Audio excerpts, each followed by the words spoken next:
I created Species Nutrition with one mission in mind: to provide bodybuilders and serious athletes with no-nonsense supplements that work. I put my name and reputation on every bottle of Species Nutrition products. If you want to be your absolute best, join the evolution.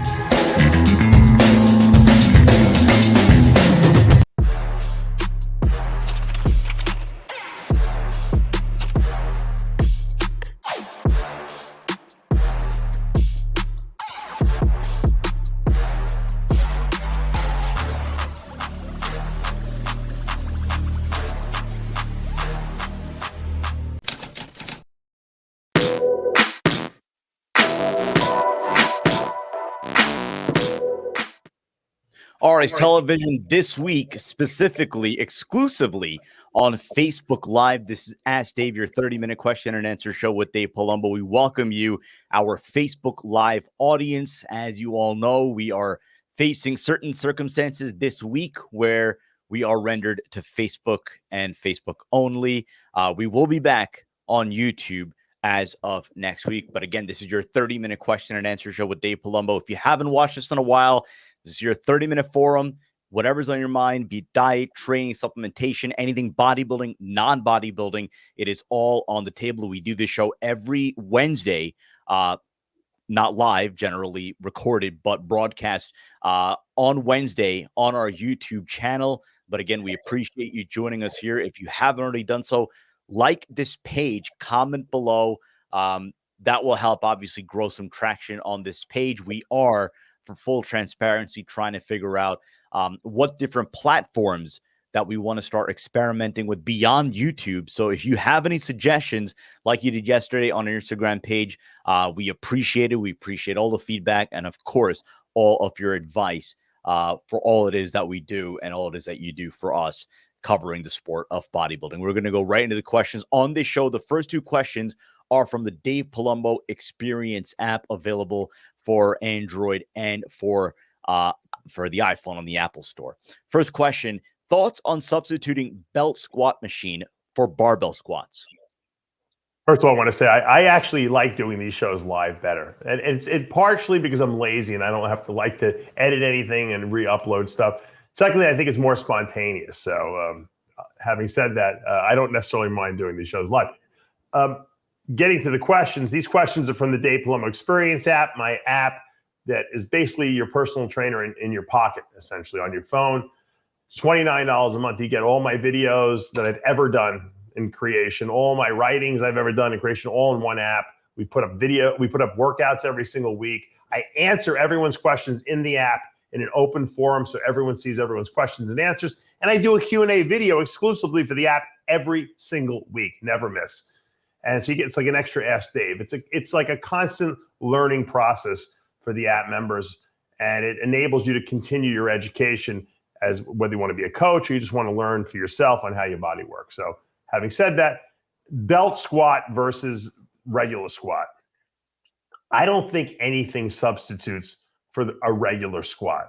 And the reason I say this, and I know I've answered this question innumerable times before already, but I'm going to continue to answer it because it's that important.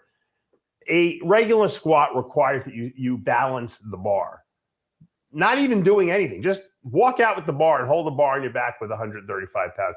You have to actually balance from side to side. When you get under any kind of machine, whether it be a Smith machine, a belt squat machine, a hack squat, leg press, the machine is stabilizing all this weight. And, when you do legs, you're usually using a lot of weight, whether it be on a leg press or a hack or anything, you're putting a lot of weight on there. So there is a lot of stabilization. When you take that away and use a machine versus a free weight squat, you're removing a lot of the benefits that you get from the movement. Because when you're lowering that weight, okay, the balance aspect of it is still there. So you're constantly adjusting, and you don't even know this because when you squat for a long time, it's just natural that you can control the weight and you balance it. You don't have to. But if you remember back to when you first started squatting, the first couple of workouts, you were like, whoa, you're all over the place. Same thing when you bench press. When you bench press with a free bar, when you first started, that bar was all over the place. You couldn't stabilize that very easily. And that stabilization of those muscles in your legs while you're lowering and raising the bar, add another dimension of development to your legs. And that's why you can always tell when someone squats versus when they don't squat. Every once in a while, you see a pro guy that says, I never squatted, and they have great legs. But that's because they just genetically have great legs. But for most people, there is no substitution for free weight squats. Now, that doesn't mean if you have knee injuries or back injuries that you can never develop your legs. It just means that you can't use the free weight squats. But if you have the ability to free weight squat, I would choose that every single time. Unless, like I said, you're nursing an injury or, just want something for a change of pace. But on a regular basis, you should be free weight squatting. Dave, just for full disclosure, we are also, for the moment, live on Instagram Live. You want to say what up to our Instagram Live audience? I'm like, it's like we're all over the world. It's live via satellite, like the old days. We for some reason, I don't know why, but you can't stream to Instagram Live through our the methods that we use. I don't know why that is, but at this point in time, we haven't figured it out. But if Sid can do a little magic behind the scenes there and get us on Instagram too, that's even better. We're trying to. I want people. A lot of people have reached out to me and said, I'm going crazy. What's going on? There's no RX muscle programming this week. Did anything happen to you? And I said, no. I said, a lot of people don't know the story that we got put in YouTube jail for a week. The YouTube channel is still up, but we can't post any new videos for a week because I talked about something I'm not supposed to talk about, which I'm not going to talk about. But it was related to you know what I'm talking about. So we decided we're going to stream to Facebook, and we wanted to stream to Instagram, but we couldn't. And we might even start our Instagram account, start live streaming there too. But so we're going to be diversifying, where our content is. So it's important that you pay attention to the videos we put up and the links we put up, because you never know where you might get new content. It could pop up on our Instagram. It could pop up on our Facebook. It could pop up on our Twitter feed, or it could be on YouTube where it normally is. So you got to check all those spots now. I'm making your life much more complicated. Your assignment is to find where we are that day. Let's continue. Dave giving a homework assignment already. How about that? Second question. Again, these questions from the Dave Palumbo Experience app. I know it looks kind of awkward right now on Facebook Live, me holding up the phone, but I'm doing this for our Instagram Live audience. Our second question, again, Dave Palumbo Experience app. Your feelings about doing cardio in the off season, and what would you have done in your career? I'll be radically honest with you. I did no cardio in the off season ever, never ever. If I did it, I wouldn't gain weight. I mean, even in the beginning when I first got into it, and I wasn't shredded all the time because I didn't start out having a crazy metabolism. As I got bigger and more muscular, my metabolism improved. But when I first started, I never did cardio off season because I was like, for what reason? Because I felt that it was using nutrients that I needed to build and repair muscle. I already couldn't almost barely eat enough food to support my muscle gains. For me, cardio would have completely shortchanged my muscle gains. However, I work with a lot of people, and I'm sure there's a lot of people who watch this show, I bet, and they know in the off season when they eat a lot of extra food, they do get fat. Even if the food is clean, they put on body fat. And when you start getting that spare tire around your waist, you got to kick in a little bit of cardio to keep that waistline down. And to be honest with you, most people are not negatively affected by cardio in the off season. As a matter of fact, I've given some guys, even with fast metabolisms, a little cardio just because it keeps their appetite higher. Because I can eat no matter what, but a lot of people have a lot of trouble eating a lot of food. And if you put a little cardio in there, it does make you hungrier. So sometimes I'll pepper in 20 minutes, twice a week of cardio, and that will boost people's metabolism. They seem to grow better. So for some people, it works. Other people who have super fast metabolisms and stay relatively lean, I wouldn't even think of giving them cardio. Dave, before we switch back exclusively over to Facebook Live, right. Bader Budai is watching us right now on our Instagram Live. Yeah. So for those of you who don't know, and I know this was kind of done, fair short notice, the Dubai Pro is this weekend. And Bader Budai is actually going to have me out there to help with the live stream, to do some commentary. So it's going to be my first opportunity, as a matter of fact, to do any live stream for an Like, IFBB Pro show. like go to Dubai more than the people who live in Dubai go to Dubai. It's like No, but I am very appreciative of the opportunity. It's going to be a good show. It's going to be a big show. And, Dave, I know you and Chris were talking about this on Heavy Muscle Radio just this past week about the advances that we've seen in the bodybuilding scene in Dubai, in Kuwait. Obviously, Bader Budai with his fingerprints all over that. We've seen the expansion of Oxygen. But now, I mean, you think about just the production quality you're going to see at this show, the kind of, rock star atmosphere you're going to have at the Dubai Pro, which I think is in a second or third year. So, I mean, it is only going to grow from here. So, but again, the fact that he's involving us, RX Muscle, we're very appreciative of that. But I know, Dave, you're very bullish on what you're going to see there in the Middle East, especially Dubai, over the last few years as far as the bodybuilding shows are concerned. First of all, I would have gone with you. However, I realized because having not traveled. Tell him the reason why. Tell him the reason why. I'm going to tell him. I'm going to tell him why. I literally went and grabbed my passport, and I realized it had expired in January. That tells you how little I've traveled in the last couple of years since I've had my kids. And I said, "Holy mackerel! I can't go," because it was basically a last minute type decision. So I actually just renewed I sent it in yesterday. So I'll have it ready for next year because next year Bader's going to make this show huge, and we're going to definitely be there as a presence covering that show. And I'm a big advocator of moving a lot of bodybuilding events to the Middle East because the money is there. And the reason the money is there is not just because of people like Bader, but because the actual government, the sheikhs who run the countries, support bodybuilding. It's like when Obama would make references to basketball because he loved watching basketball, and they would get guys who won the basketball championships to come to the White House.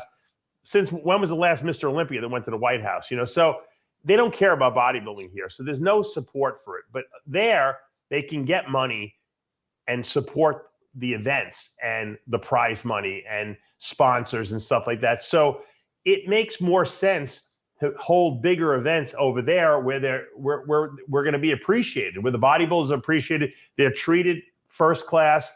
They have a lot of money available. And I know if it's up to Bader, he's going to get prize money up to $1 million somehow. I don't know if it's going to happen in a year or so, but I guarantee you he will be the first person to present $1 million paycheck to a winning bodybuilder. And that to me is that would be a huge milestone for our sport, because then it would make it so that bodybuilders, the top guys at least, could actually survive and pay their bills based on prize money that they win.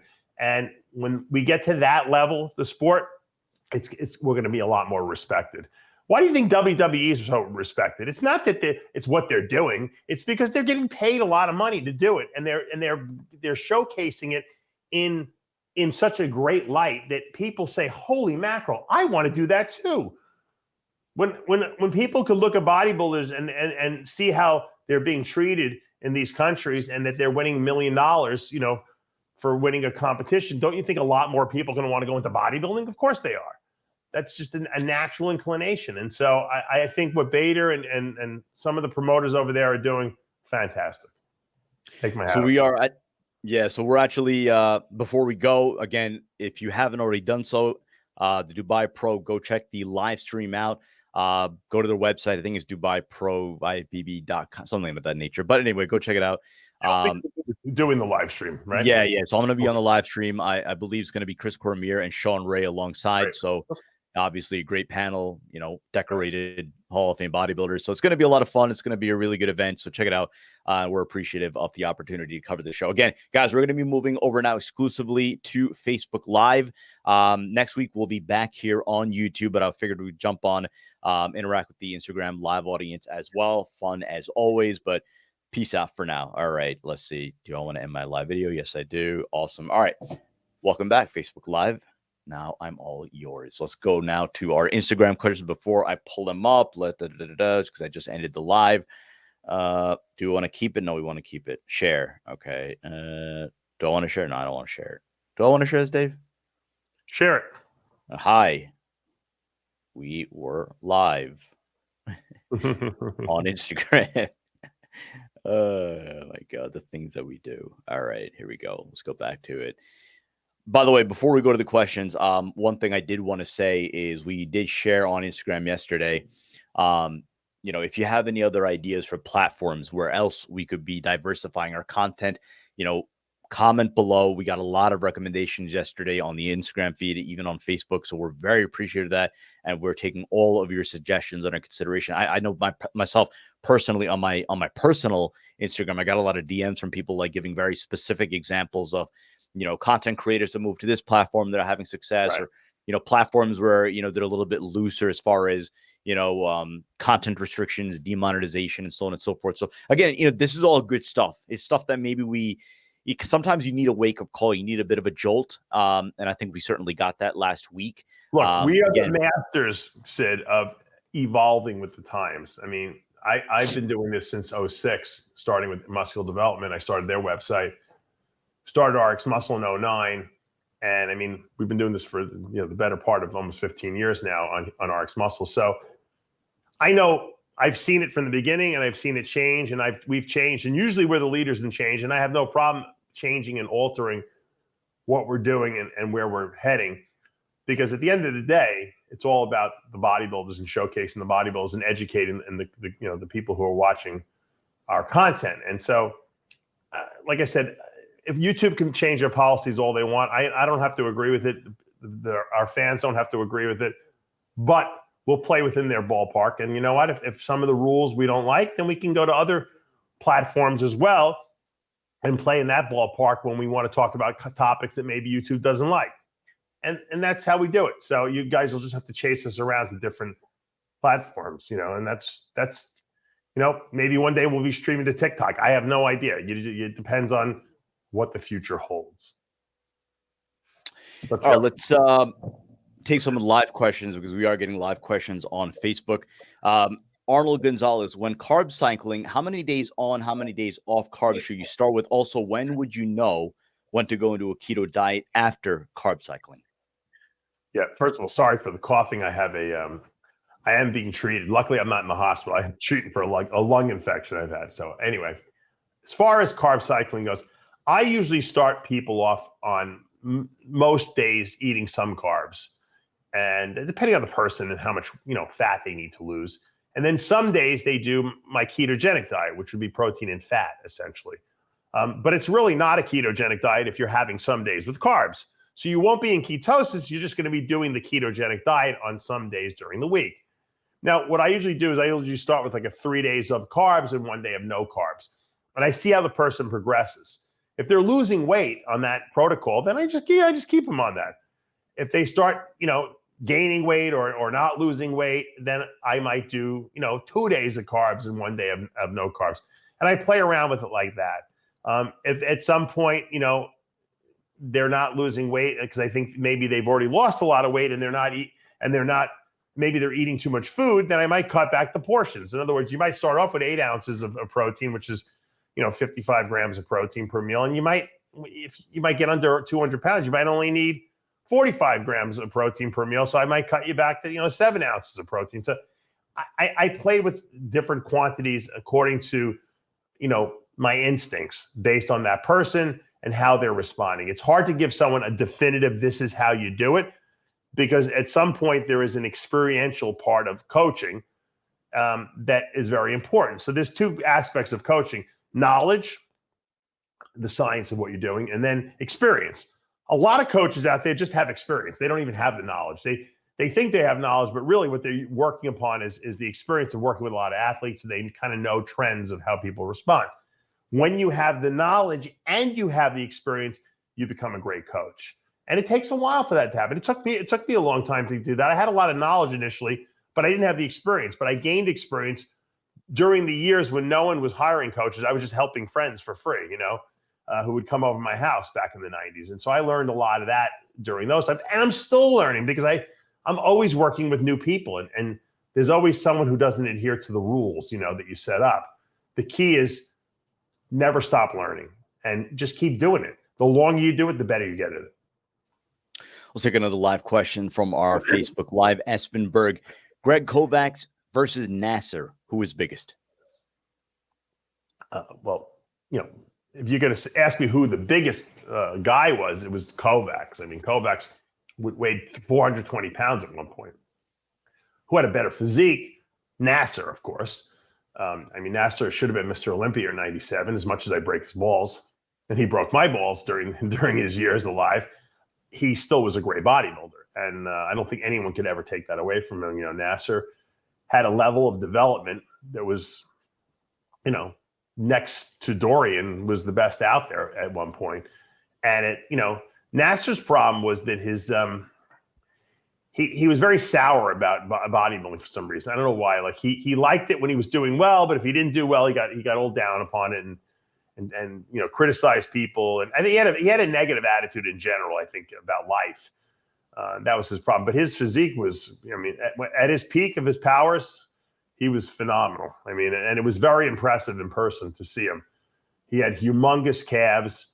He had a gigantic upper body. He had abs, even though he was huge. I mean, he just, you know, he wasn't, he didn't age well. And I think we see that in a lot of really big bodybuilders. For some reason, as they get older and they start getting injuries, or maybe they get, you know, some scar tissue buildup like Nasser had in his shoulders, his body just fell apart. It just didn't look the same. It lost the pop. And I don't know, you know, he did have some kidney issues. So I don't know, maybe if that was part of it, or if, you know, he just got to a point where he just couldn't train the way he needed to. That's another thing that happens. If you can't keep training heavy because you have injuries, you can't sustain it.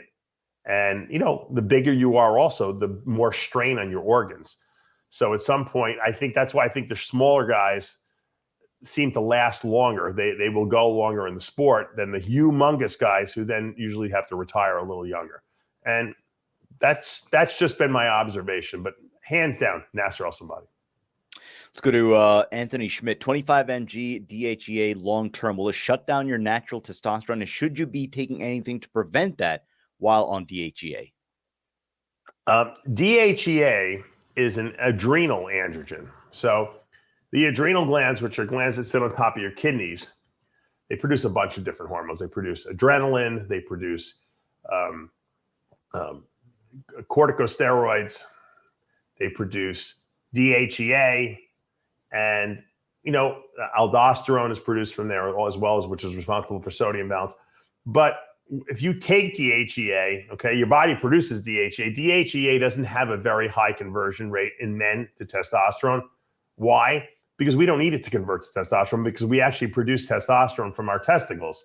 Women don't have testicles. So their testosterone in their body, although low, is produced from DHEA. So when men take DHEA, there's nothing to shut down. It doesn't really convert to testosterone. It doesn't really convert to estrogen very much. So it doesn't affect the pituitary hypothalamic testicular, you know, axis, they call. In women, it can't shut anything down because they don't have testicles. But I'm assuming if women take a lot of DHEA, that their bodies might not produce as much DHEA from their adrenal glands. I usually tell women because I have women come to me, they're like, you know, the doctor wants to put me on testosterone because my sex drive is not so good, and, you know, I'm kind of premenopausal. I'm like, have you tried DHEA yet? And invariably, none of them have. And I tell them, take 50 milligrams a day of DHEA. And I haven't had one person tell me that it didn't help, because that's the hormone in their body that their bodies naturally produce. So if their output of DHEA is down, maybe because they're older, getting older, then just replace it. And it's pretty good. I used to give my father DHEA, like when he was in his late 60s, because he was complaining also about like his testosterone levels, and no one checked in. I don't even know what his levels were. So I just was giving him DHEA, and he didn't think anything worked, and he told me he felt much better. I gave him 100 milligrams a day back in the 90s, and he liked it. And I think he used it for a good 10 years, and then I put him on testosterone shots because I don't think the DHEA was cutting it anymore. And I think he was forgetting to take it because he was getting older already. So DHEA is a good hormone, but it's not like a pro hormone that would actually convert to something that would shut your body down. This DHEA pretty much stays as DHEA. Maybe one of the more commonly asked questions that we get on RX Muscle, more so specifically on the species nutrition end, is about gut health. We get questions all the time as far as, you know, Fiberlize, right, you know, apple cider vinegar, and this one specifically. Well, first of all, what would you recommend to maintain good gut health? But then they specifically mention sea moss and elderberry. Yeah. Gut health is a big topic, and we're going to be doing a lot. I'm going to be doing a lot about gut health because, when a lot of people said, what new products will Species Nutrition be coming out with? And I've been asked this question over the last, couple of years, and yeah, we've come out with Stimulize was, I think, our newest product, which was our pre-workout that is an excellent selling product because it works really well. It gives you a really good mental focus. It lasts long. It wears off nice and slowly. But I was thinking, I don't want to just do another Me Too, bullshit, basically, muscle building product that doesn't really do anything, So this product line is very solid right now, but I think that I can do more with gut health. And I think that the gut health is really, really important. And we're finding that, a lot of hormones are being produced and neurotransmitters in the gut, serotonin, a lot of appetite suppressing hormones produced in the gut. We know that prescription drug everyone's taking now for weight loss, Ozempic, which is a glucagon-like peptide one, that's produced in the gut. So you have to have a healthy gut if you want to produce all these things that our body needs to be healthy. And Fiberlyze is great because, number one, it makes the colon work. And when you work the colon, like if you work any muscle, it's going to get stronger, right? And so you're going to be able to move waste through your intestinal tract efficiently. But more importantly, the soluble fiber in Fiberlyze feeds the gut bacteria. So the gut bacteria, if you think of your small intestine, which goes into your colon, which is your large intestine, it's a very long tract. Coating the whole inside of that is bacteria, essentially. These probiotic bacteria that protect the lining of the small intestine and of the colon. And if those things get destroyed by antibiotics or by just poor nutrition or just over time because they're not being fed properly, okay, what happens is it leaves the absorptive surface, so the mucosa of the small intestine and the large intestine, open to pathogens, the things you're eating, things that are getting into your body. And you don't have that layer of protection there. So the gut bacteria are very important. So you got to feed them. The only thing that they eat, okay, is basically fiber, and it's soluble fiber. So they ferment soluble fiber. So when you take a Fiberlyze supplement, not only are you helping the colon strength and getting rid of, LDL cholesterol and all the other crap and toxins, but you're also feeding the gut bacteria. And when the gut bacteria eat this or ferment this fiber, they produce short and medium chain fats that go into the bloodstream, and they go to the liver, and they tell the liver, stop producing so much glucose, because the liver is constantly cranking glucose into the bloodstream. It just loves to do that because we have stored glycogen in our liver, and the liver likes to just spew it into the bloodstream randomly a lot of times, especially right before you wake up in the morning.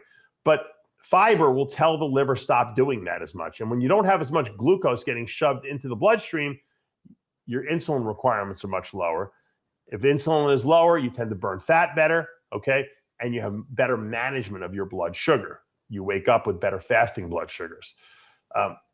Now, some people could take all the fiber in the world and it's not going to do anything because they don't have enough of these gut bacteria. So I've highly encouraged people to start using probiotics, especially if your digestion is not doing well or you have bloated stomach.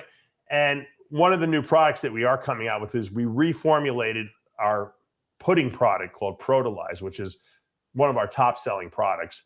And I've been doing samples like for the last 8 months of this stuff. And we've added a probiotic formula that is heat resistant. So it doesn't have to be refrigerated, because a lot of probiotics, and I recommend Natron's products, natron.com, all their probiotics, the bifidobacter and megadophilus, great products. The problem is they got to be refrigerated all the time.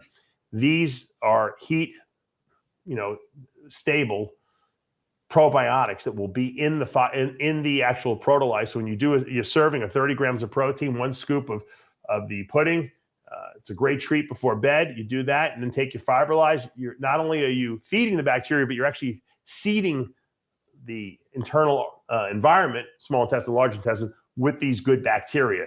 And so that's then we have another product coming out too. I'm not going to even share that one, which is going to be another probiotic based product, with some greens and some fruit and vegetable extracts in there, which is going to be phenomenal too. But so that's gut health and feeding those bacteria and seeding those bacteria on a regular basis to keep all the milieu of your internal environment operating at perfect amounts is very important, not only to optimizing fat burning, but also muscle building, because your body will not burn fat and build muscle if stuff ain't going right inside. If your internal environment is off and you're toxic, okay, the first priority of your body is not burning body fat and it's not building muscle. It's the last priority. So you got to get everything else in perfect balance. And I think these products are going to absolutely go a long way to helping that. Let's go to Damian Deline. Can you give the most important details like spot injections if needed and dosage for BPC 157 and TB 500 for healing? He himself says he's 6 feet, 280 pounds. Yeah. I am. First of all, I want to just say that I really, really like TitanMedicalCenter.com's healing peptides. I like it because I trust it because they come from a compounding pharmacy. I know there's a lot of peptide sites out there that sell these peptides at very nice costs. You know, they're not expensive, but the problem is you don't know where they've come from. You don't know if they're actually pure. You don't know if they're actually the peptide that you think you're getting. And to me, I don't like guesswork when I'm putting stuff into my body, especially now because I got 2 shoulder replacements and a heart surgery. I want to make sure what I put into my body is sterile and is the real hormone. So I get everything from TitanMedicalCenter.com, and they're very helpful over there. If you call over there, you mention my name or RX Muscle, they're going to give you a nice discount. Having said that, the dosage that I would recommend that I used, especially when I was healing my ankle fusion and after my chest surgery, because obviously they had to cut through my sternum, and I probably healed at double the rate of everyone else, according to the doctors at least, was I used 200 micrograms of the TB 500 and 200 micrograms of BPC 157 twice a day. Now, I don't necessarily think you have to inject it right into the location where you want the healing done, because I believe that this stuff gets into the bloodstream right away and it goes to where it's needed. So in other words, when there's a damaged area in your body, there's receptors that are sent out. So any kind of peptides that would cause healing, whether it be IGF-1 or it would be BPC or it would be TB500, they know where to go. That's why the receptors are there. So, but if you want, I mean, you know, I would sometimes lift the skin over my chest and put the shot right into the skin there. By my ankle, sometimes I would do the shot there, but you know, just because it sounded like a good idea, I don't think it necessarily helped or not. But I will tell you this, I definitely felt like I was healing at an accelerated rate. So if you do the 200 micrograms of each one of those healing peptides twice a day, I think you'll get some nice results within 2 to 4 weeks of doing that. I actually stayed on the stuff for about 3 months because I had a lot of healing to do, and I felt it worked. So I can't, and it felt comparable. Remember, I don't use growth. I'll never use growth hormone because I've had thyroid cancer. I don't want to take a risk of using it just in case. And I felt it was comparable in healing to when I have used growth hormone in the past. That's my experience. Let's go to Anthony Polichetti. Top 3 most dangerous compounds besides DMP to run. Yeah, I think that the DMP tops the list, of the most dangerous, as everyone's heard me espouse. I don't think there's any safe way to use it. I would not use it. That's number 1 on my list. And I think number 2 would have to be the really toxic oral anabolics. And really, the only thing I really put into that category would probably be Anadrol 50. Halotestin's in that same category, but no one uses halotestin for more than 2 weeks before a show anyway, because it doesn't have any anabolic properties. It doesn't build muscle. It's just hard. It's a hardening agent. So that really, it's toxic, but for 2 weeks, it's probably fine. So I would put Anadrol number 2 probably. And number 3, I don't even know what number 3 would be. There's probably a bunch of things tied for number 3, but there really are, probably some of those pro hormones that they sell are way more toxic than any of the anabolics. Probably like the Superdrol. That's a pretty toxic compound too. I don't think a lot of people use pro hormones anymore because they're really not available. But of the, pharmaceuticals that most people use, I would say number 1 is DNP. Number 2 is probably Anadrol.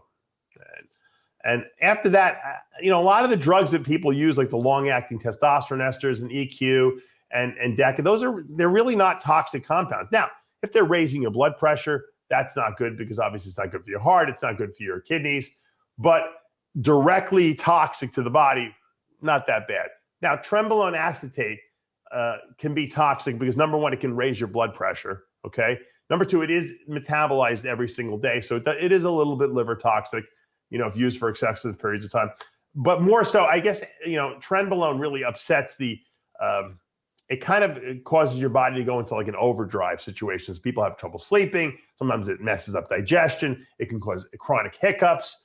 So if you wanted to put something in the third position, probably trenbolone acetate. The enanthate version isn't as bad because it's slower acting, but the acetate version would probably be number 3. Let's go to Nico Cantemir. I'm on 6 units, GH 3 morning, 3 afternoon, 20 mcg on a 5GF1 after training. Based on your mass growth cycle, like you put on the app, but my hands fall asleep several times a day, tingling. Is this normal? Why does this happen? Yeah, the good news is that if your hands are falling asleep from using GH, it means that GH is real. Okay, so that's a good sign. The bad news is that you're probably taking too much. Usually what I do is guys start off, they're taking, like he's doing, I think he's, 3 IUs twice a day? And I cut guys back. I tell them, stop taking it for like 3 or 4 days. Usually once they stop taking it for 3 or 4 days, the hand numbness goes away. And then I start them up again at around 2 IUs per day. And usually that doesn't cause any hand numbness. And then I'll add another third, go up to 3 IUs a day. Usually that's fine. And for some people, they have to stop there. If you have real GH and it's that strong that it's causing hand numbness, you don't need that much, If you go to 4 IUs, you can probably get away with that. Usually people with hand numbness sensitivities, it starts at about 4 to 5 IUs per day. And you know what? Who cares? If you can't use more than that, you'll save money. And you know what? You're still going to get great results. You're obviously responding very well to it.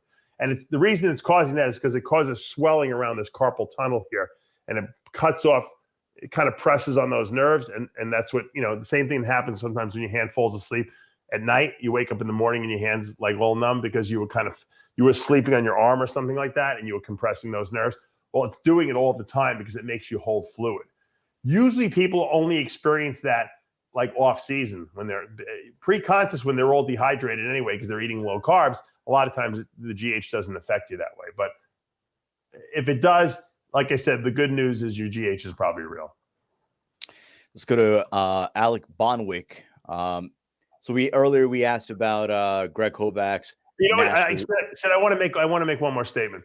For those of you who buy the Roy test kits that test for growth hormone, the somatropin testing kits, the version we have out now, I just talked to the manufacturer the other day, Bill Llewellyn, and the sensitivity is much greater than they were in the past. So it used to be that if you got 2 lines, the GH was fake. Whether the lines were dark or faint, it didn't matter. If you had 2 lines, just like pregnant, you have 2 lines, you're pregnant. Now the new standard is if the 2 lines are dark, it's fake. If you have 1 line and no second line, it's real. If you have 1 line and a faint line, it's still real. So this is a change in the testing kit. So if you got to adjust. If you've bought a kit recently and you used it and maybe you got 1 solid line and 1 very faint line, in the past that would be a failure. That would be a fake GH. Now it's real. The only fake GH would be 2 solid lines on the testing kit. It's important. I'm going to keep reiterating it every week to remind people, but that's the new protocol. So yeah, earlier we talked about Greg Kovacs, Nasser, who is the bigger one. So the question is, what was it like to train with the likes of Greg Kovacs, Nasser, and then they also mentioned Jean-Pierre Few. Were they all, and I guess you could throw in any other of the, big, beefy bodybuilders from back then, were they all extremely heavy lifters given their size? I'm sorry. Yeah. The key question out of all is, who is the strongest of them all? And if there is someone else from that era, strongest bodybuilder of that era. Yeah. I never trained with Jean-Pierre, but I know I met Jean-Pierre after he was done competing. He's actually taken my guru course a couple times, and really solid guy. Actually, we've been getting requests to get him on the show again, so we'll probably get him on soon enough. I don't know how heavy he lifted, but he obviously was doing that photo shoot with Chris London. He was squatting 600 pounds for reps, so he obviously was very strong. And Nasser, I've trained with Nasser, but I never saw him lift super heavy. But he was strong. I don't think he was exceptionally strong. Like, I don't think he was pushing like crazy heavy weights. But he was. If you saw him in the gym, he was definitely lifting heavy. He just wasn't. He wasn't the strongest guy in the gym. And Chris Cormier, a lot of people don't realize, was probably one of the strongest guys in the gym. He didn't look like he was the strongest guy in the gym, but he had like a solid 500-pound bench press. I mean, for reps. I mean, the guy was very, very, very strong back in the day. And obviously Dorian was very strong. So there were guys who lifted really heavy, and you could tell the physiques. Mike Francois lifted real heavy. DeMeo lifted heavy when he was, back in his heyday. All you had to do is look at the physiques and you could tell who was strong. I was very strong back in the day. I was shocked how strong I had gotten at the peak of my powers, because when I first started, I wasn't that strong in the gym because I had very loose joints. But as I got bigger and my joints tightened up and I had all that mass on there, I was pushing 405 on the bench press for 8 reps on the incline press. I was squatting, like 700 pounds for reps routinely. So I got strong, and you will get strong if you lift with good form and full range of motion and you put the muscle on. And I think a lot of people, became strong because of, once again, how much muscle they added to their body. I mean, look at Nick Walker. Nick Walker, you could tell he built that muscle from lifting super heavy. He didn't lift that, build that from, not lifting heavy. But I'm trying to think, Kovacs was really strong, but Kovacs liked to train on machines a lot. He liked to he could Smith machine, like bench press, like 10 plates on each side, which is insane when you think about it. Because whether the machine is stabilizing the weight or not, that's still a lot of weight. I couldn't do that much. He was way stronger than I was, on those. But he didn't really do conventional squats. He would do a lot of leg pressing, but he was very strong. He might have been the strongest human being I've ever seen for the lifts that he did. He wasn't a big free weight lifter though. And so I'm more impressed personally when I see guys who can get under, a deadlift bar and deadlift, the strongest guy I've ever seen in the gym personally was Akeem Williams. And it wasn't that he might not have lifted the most weight of any other bodybuilder, but he made it look effortless. He still does. I saw him walk out with 7 45-pound plates on a squat bar. He walked out like he was walking out with 135, and he didn't even have any equipment on, and he was squatting it like it was like nothing. He didn't even look like when I would do it, my whole body was shaking because I was, it was so heavy the weight. He looked like it was like effortless from. He just had that kind of strength. He can deadlift 800 pounds off the floor like, not a big deal. And to me, that I was very impressed with that. And that, like I said, of all the guys I've worked with or worked out with, I think that he might have been the most impressive, at least to me. Jimmy Pelletier was very impressive, but he did more like circus acts. He would do partial reps on things. He did insane amounts of weights, but probably the most impressive thing that I've seen Pelletier do, and to this day, it's probably something that not a lot of people can do. He would do seated dumbbell curls with 150s for 15 reps in each arm. Good form. He was using a lot of front delt. He was like bringing them up like this, like all the way up. I'd never seen any human being do that before. So that was an impressive lift. He would also do side laterals with the 150s, and that was impressive. So there were certain bodybuilders and certain guys who had certain lifts that they were like the expertise in, and that to me was one of his most impressive lifts. So I've seen a lot of guys do some crazy stuff, and sometimes I've seen guys that weigh 130 pounds bench press 405 for reps, and I'm like, how the heck did that guy? How did he do that? That's, if you think about it, for what he weighs, it's like almost 4 times his body weight on a bench. So there are people that are just naturally very strong. John Mancini, we will be answering your question specifically over the course of the next 6 weeks. His question is about what your thoughts are on the Olympia top 10. When we are back on YouTube, we are going full tilt, full bore with preview coverage. We're going to bring back Iron Debate. We're going to bring back some of our favorite experts from around the industry.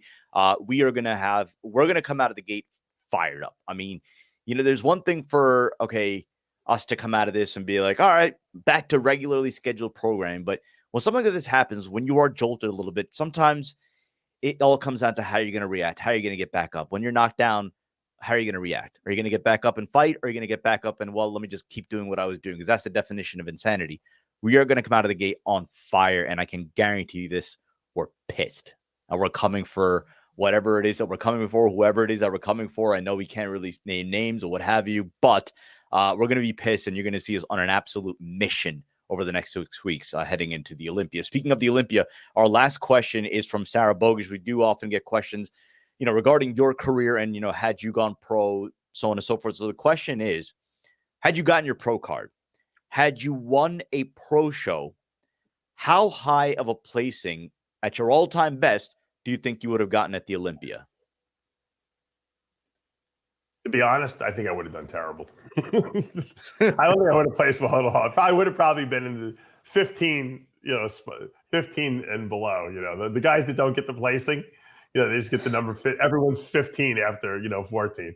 So yeah, I don't think I had my problem was, it wasn't that I wasn't big enough. I was big enough, and I was probably the leanest guy out there, but my structure wasn't good enough to stand with those top guys. Look, I know what my limitations were.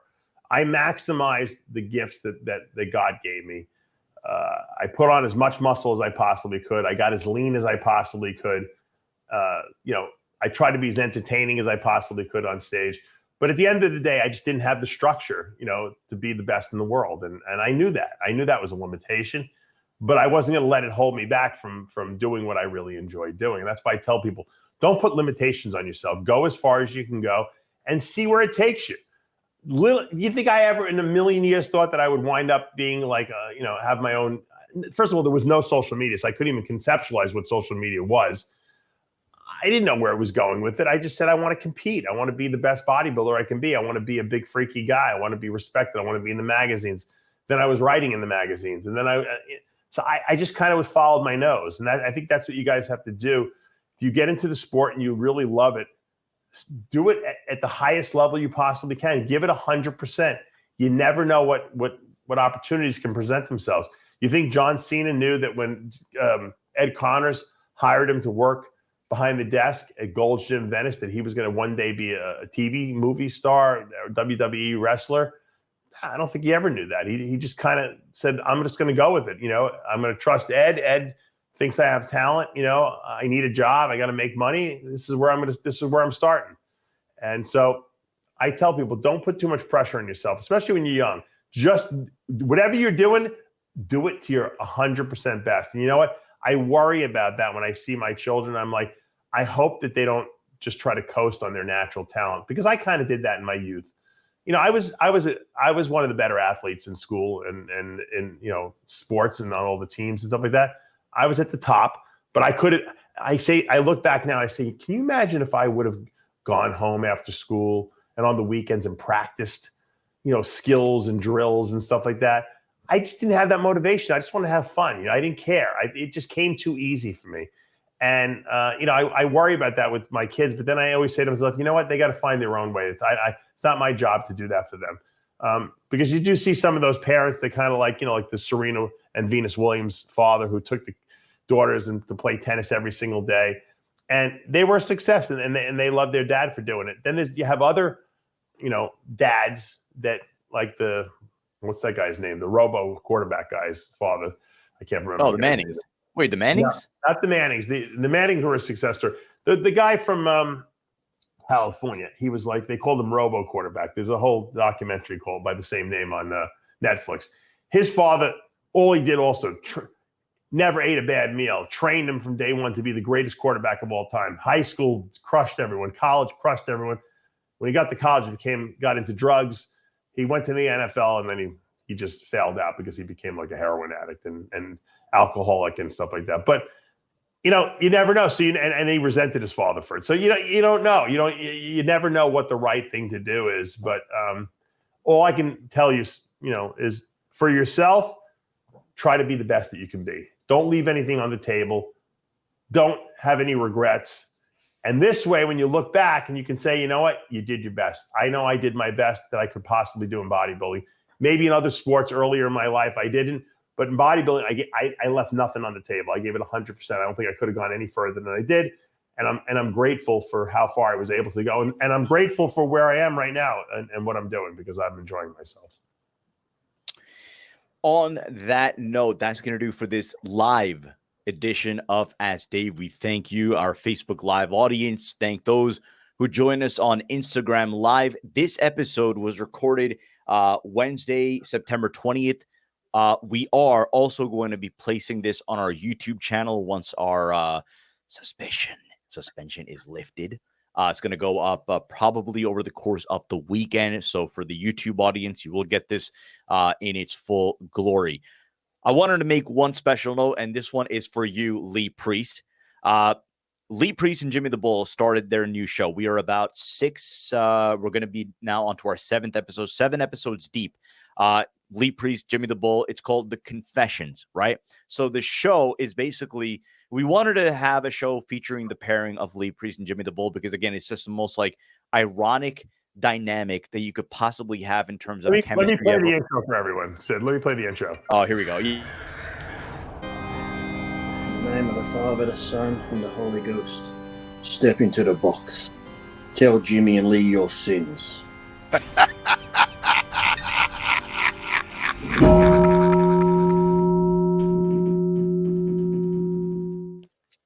So yeah, that show. So again, the original premise of it is we just wanted to see, okay, where would the show go, right? I mean, you have a legendary bodybuilder in Lee Priest, and obviously everything that you know of him as far as the fame on the bodybuilding stage, the notoriety on and off the bodybuilding stage, and then you have Jimmy the Bull, who, I mean, again, has a legend in his own right.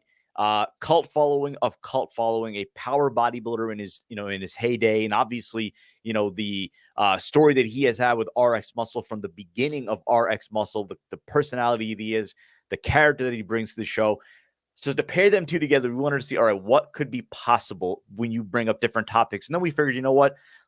Lee wanted to do a segment. It was going to be a segment initially where we're going to take anonymous confessions from our audience, not a question and answer. Confessions, right? Not, okay, hey Lee, what did you think it was your best showing at this show or blah blah blah. No. It was, hey, so at the 2019 Olympia, I hooked up with blah blah blah, IFBB, Bikini Pro, blah blah blah. Am I forgiven? That kind of a thing. So some of the confessions that we have gotten, and I mean, they are just deep. They are downright hilarious. But the others, some of them are very just deep and meaningful, cordial in terms of really opening up on the show. And a lot of people, look, I will say this, the kind of relationship that you, the audience, have forged, with Dave over the course of the last 15 years, and how many of you have messaged him privately of just, what happened? Where is my programming? What's going on? Lee and Jimmy, again, the dynamic that you've immediately forged with them in that same respect, and some of the things that you're able to maybe get off your chest to Lee and Jimmy, and they, discuss it in their hilarious manner. It's a good addition. It's a very solid addition. We are, however, for full transparency, trying to figure out what's the best platform, because unfortunately, I don't know why this is. We have our suspicions, but we are having a lot of trouble getting the show fully monetized on YouTube. So we're trying to see what, razzle dazzle we could do to maybe get it monetized on YouTube. And if not, then we need to see, all right, well, do we use that format, that programming to maybe, start as a feature on another platform that we could grow our audience on that one. But again, check it out. The Confessional with Lee Priest and Jimmy the Bull. And of course, right now on the channel, and by that channel, I mean Facebook Live, all new episode of Heavy Muscle Radio with Dave and Chris Aceto breaking down Regan Grimes' big win at the IFBB Europa. And then yesterday's episode of After Hours. We are also going to be live streaming a previously recorded episode with Sarah Piana on an all-new Iron Therapy. So again, you're going to see a side of Sarah Piana that you haven't seen before. Dave and Leslie really an elucidating conversation with Sarah Piana. So that we're going to stream live on our Facebook page. However, once the suspension is lifted, we are going to be putting out the content that we did this week onto our YouTube channel. So for the YouTube members who have not yet seen it, they are going to be able to watch it in its entirety on our YouTube platform. Dave, am I forgetting anything?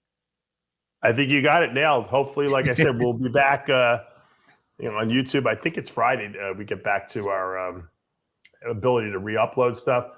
But like I said, I wouldn't count out, putting it in multiple places, because I think it's good to have diversification, and it's good to, have multiple platforms, to put content on, especially if I don't have to post it in all those different places.